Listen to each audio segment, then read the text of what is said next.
ஆலயா cotton trending வேட்டிகள் ஷர்ட்டுகள்.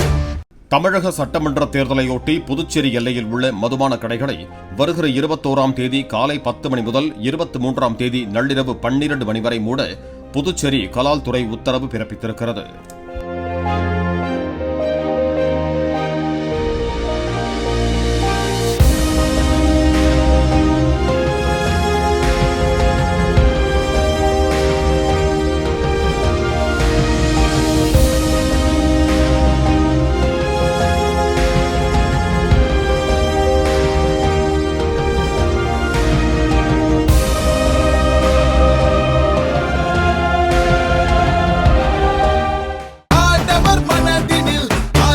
ஆலயா cotton trending வேட்டிகள் ஷர்ட்டுகள்.